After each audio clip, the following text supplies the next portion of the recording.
दिल्ली हिंसा में मरने वालों की संख्या 42 हो गई है। एलजी अनिल बैजल ने शुक्रवार को पीड़ितों से मुलाकात की और सुरक्षा का भरोसा दिलाया। उन्होंने आश्वासन दिया कि दंगे के आरोपियों को किसी भी हाल में बख्शा नहीं जाएगा। दिल्ली पुलिस ने हिंसा मामले में 148 एफआईआर दर्ज की है। साथ ही 630 लोगों को हिरासत में लिया है। आज अनेक इलाकों में धारा 144 में 10 घंटों के लिए ढील दी जाएगी। केंद्रीय गृह मंत्री अमित शाह ने कहा है कि विपक्ष अफवाहें फैलाकर दंगे करा रहा है। केंद्रीय मंत्री रविशंकर प्रसाद ने आरोप लगाया कि सोनिया गांधी लोगों को हिंसा के लिए भड़का रही हैं।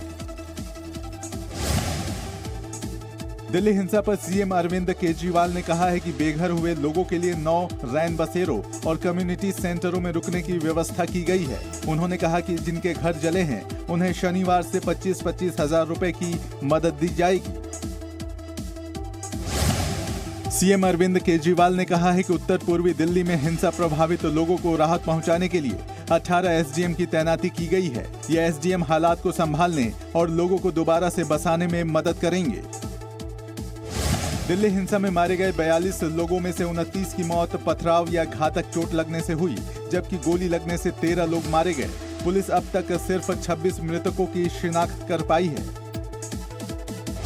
दिल्ली सरकार ने जेएनयू छात्र संघ के पूर्व अध्यक्ष कन्हैया कुमार समेत 10 लोगों के खिलाफ देशद्रोह का मुकदमा चलाने की अनुमति दे दी है। सरकार ने पिछले 1 साल से मुकदमे की फाइल रोक रखी थी।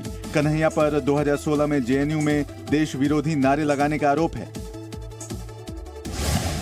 दिल्ली सरकार ने जिन आरोपियों पर देशद्रोह का केस चलाने की मंजूरी दी है, उनमें कन्हैया कुमार समेत उमर खालिद, अनिरबान, आकिब हुसैन, मुजीब, उमर गुल, बशारत अली, खालिद बसीर भी शामिल हैं। आम आदमी पार्टी के वरिष्ठ नेता राघव चड्ढा ने कहा है कि हमने कानून विभाग की रिपोर्ट मिलने के बाद ही कन्हैया पर केस चलाने को मंजूरी दी है। हम कभी भी मामले को लटकाने में यकीन नहीं रखते। अपने खिलाफ देशद्रोह केस को मंजूरी मिलने के बाद कन्हैया कुमार ने ट्वीट करके दिल्ली सरकार को धन्यवाद दिया। कन्हैया ने कहा कि दिल्ली पुलिस और सरकारी वकील अब केस का स्पीडी ट्रायल कराएं। केंद्रीय गृह मंत्री अमित शाह ने सीएए पर एक बार फिर लोगों को आश्वस्त किया कि इससे किसी भी मुसलमान भाई की नागरिकता नहीं जाएगी। उन्होंने कहा कि कुछ लोग सीएए के नाम पर भ्रांति फैलाकर लोगों को उकसा रहे हैं, लेकिन वे कामयाब नहीं हो पाए। बॉलीवुड गायक अदनान सामी ने कहा है कि सीएए उन लोगों के लिए है जो भारत में नागरिकता चाहते हैं, ये भारतीयों के लिए नहीं है। अदनान ने कहा कि मुस्लिम होने के नाते मैं भारत में सुरक्षित महसूस करता हूं। निर्भया के चौथे दोषी पवन ने फांसी से 4 दिन पहले एक बार फिर कानूनी चाल चल दी है। शुक्रवार को सुप्रीम कोर्ट में क्यूरेटिव याचिका कर पवन गुप्ता ने मांग की है कि उसकी फांसी को उम्र कैद में बदला जाए। पुलवामा हमले के एक और आरोपी शाकिर बशीर मागरे को एनआईए ने पुलवामा से दबोच लिया है। शाकिर जैश-ए-मोहम्मद का आतंकी है। शाकिर ने कबूल किया है कि हमले के लिए आरडीएक्स पाकिस्तान से लाया गया था। पाकिस्तान की ओर से जम्मू कश्मीर के मेंढर सेक्टर में युद्ध विराम का उल्लंघन करते हुए गोलीबारी की जा रही है, जिसका भारतीय सेना की ओर से कड़ा जवाब दिया जा रहा है। मेघालय में सीएए विरोधी रैली के दौरान हिंसा भड़क जाने पर 6 जिलों में नाइट कर्फ्यू लगा दिया गया है। साथ ही इंटरनेट सर्विस को भी अनिश्चितकाल के लिए बंद कर दिया गया है।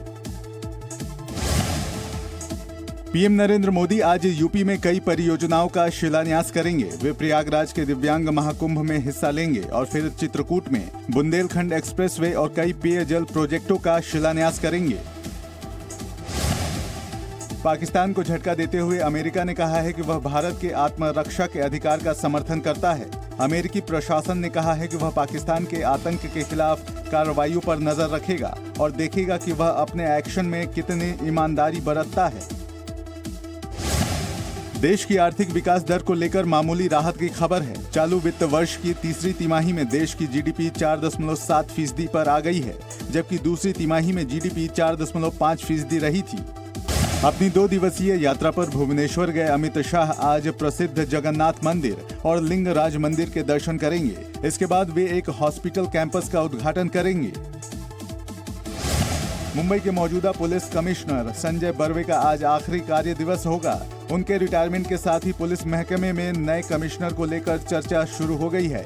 कमिश्नर बनने की दौड़ में परमबीर सिंह, सदानंद दाते, रजनीश सेठ और रश्मि शुक्ला के नाम आगे माने जा रहे हैं। महाराष्ट्र में रहने वाले मुसलमानों को सरकारी स्कूल कॉलेजों में एडमिशन में 5% आरक्षण दिया जाएगा। मंत्री नवाब मलिक ने कहा है कि आरक्षण देने के लिए जल्द ही असेंबली में कानून बनाया जाएगा। महाराष्ट्र में मुस्लिम आरक्षण पर पूर्व सीएम देवेंद्र फडणवीस ने सख्त ऐतराज जताया है। फडणवीस ने कहा है कि संविधान में मजहब के आधार पर आरक्षण देने की मनाही है और ऐसा करने से प्रदेश में ओबीसी और मराठा आरक्षण भी खतरे में पड़ जाएंगे। अंडरवर्ल्ड डॉन दाऊद इब्राहिम का बदमाश रहे अख्तर मर्चेंट को मुंबई के पास नाला सोपारा में पकड़ा गया है। वह अपनी पत्नी से मिलकर नैरोबी भागने की फिराक में था। वह 2018 से बांग्लादेश में छिपकर रह रहा था। महाराष्ट्र सरकार ने मिल मजदूरों को दिए जाने वाले सस्ते घरों की कीमतें घटा दी हैं। पहले उन्हें 18 लाख रुपए कीमत में घर दिए जाने की बात कही गई थी। अब ये कीमत घटाकर 9,50,000 रुपए कर दी गई है। मुंबई के जेजे फ्लाईओवर पर गाड़ियों की स्पीड लिमिट 50 किलोमीटर से बढ़ाकर 60 किलोमीटर प्रति घंटा कर दी गई है। स्पीड लिमिट बढ़ाने से ड्राइवरों को अनावश्यक चालान से राहत मिलेगी। नामी ब्रांड्स के नकली जूते सैंडल बनाकर बेचने वाले 6 लोगों को मुंबई पुलिस ने गिरफ्तार किया है।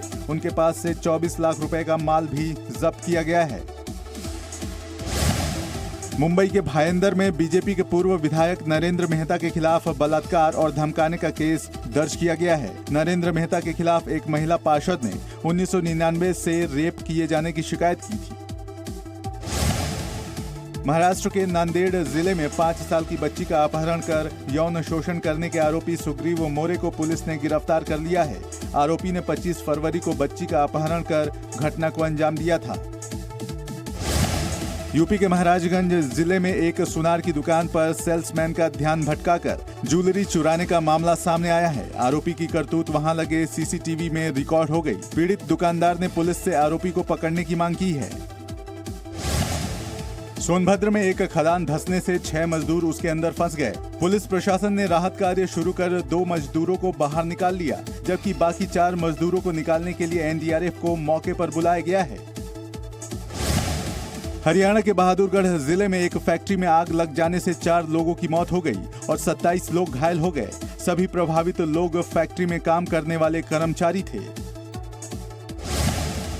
20 लाख रुपए के इनामी नक्सली विलास उर्फ दासारू ने शुक्रवार को महाराष्ट्र के गढ़चिरौली में सरेंडर कर दिया। विलास पर 149 केस दर्ज थे और कई बड़े हमलों में उसकी तलाश की जा रही थी। झांसी के क्राफ्ट मेला मैदान में 3 दिनों तक चलने वाले बुंदेलखंड साहित्य महोत्सव की शुक्रवार को शुरुआत हो गई। इस आयोजन में देश भर से आए लेखक, समीक्षक, कलाकार और प्रकाशक भाग ले रहे हैं। राम मंदिर निर्माण समिति के चेयरमैन नृपेंद्र मिश्र आज अयोध्या में रामलला के दर्शन करेंगे। इसके बाद वो रामलला परिसर का जायजा लेकर ट्रस्ट के बाकी सदस्यों से मंदिर निर्माण पर चर्चा करेंगे। प्रधानमंत्री के चित्रकूट आने से पहले बुंदेलखंड एक्सप्रेसवे पर चल रहे काम ने तेजी पकड़ ली है। हमीरपुर महोबा सीमा से निकल रहे करीब 296 किलोमीटर लंबे इस एक्सप्रेसवे का आज पीएम मोदी शिलान्यास करेंगे। वाराणसी में चिल्ड्रन बैंक के नाम से एक ऐसा बैंक खोला गया है जहां पर कूड़ा बीनने वाले 15 साल तक के बच्चे रोजाना 1 से 2 रुपए जमा करते हैं। इस बैंक में अब तक 1800 बच्चे खाता खोल चुके हैं। केदारनाथ यात्रा को सुगम बनाने के लिए कम चौड़ाई वाले स्थानों की कटिंग कर बड़ा किया जाएगा। इससे यात्रा सीजन में आने वाले जाम से श्रद्धालुओं को राहत मिल जाएगी। पंजाब के बटाला में आयोजित हो रही राष्ट्रीय पशुधन चैंपियनशिप में शुक्रवार को घोड़ों की दौड़ और जंपिंग मुकाबले करवाए गए। इन मुकाबलों में पंजाब पुलिस के साथ ही निजी घुड़सवारों ने भी मेडल जीते। भारत और बांग्लादेश के बीच कारोबार को बढ़ावा देने के लिए शुक्रवार को कोलकाता में मोइत्री मोटर रैली निकाली गई। यह रैली भारत बांग्लादेश के करीब 2000 किलोमीटर की दूरी तय कर दोबारा से कोलकाता वापस आ जाएगी। वाराणसी में बीटेक के छात्रों ने एक ऐसा हेलमेट बनाया है जो दुर्घटना होने पर आपको सुरक्षा प्रदान करने के साथ ही बाइक चोरी होने से भी बचाएगा। इसकी खासियत है कि जब तक आप हेलमेट नहीं लगाएंगे बाइक स्टार्ट नहीं होगी। इसे बनाने में महज 500 रुपए खर्च हुए हैं। भीलवाड़ा से चलकर 64 टन की हनुमान प्रतिमा शुक्रवार को प्रयागराज पहुंची। प्रतिमा को देखने के लिए श्रद्धालुओं का हुजूम उमड़ पड़ा। गंगा स्नान के बाद प्रतिमा को वापस भीलवाड़ा के नवनिर्माण मंदिर में स्थापित किया जाएगा। सीएए पर चल रही सियासत में मध्य प्रदेश के सीएम कमलनाथ भी कूद पड़े हैं। कमलनाथ ने सवाल किया है कि देश में आखिर ऐसी कौन सी आफत आ गई थी जो केंद्र सरकार को सीएए बनाना पड़ा।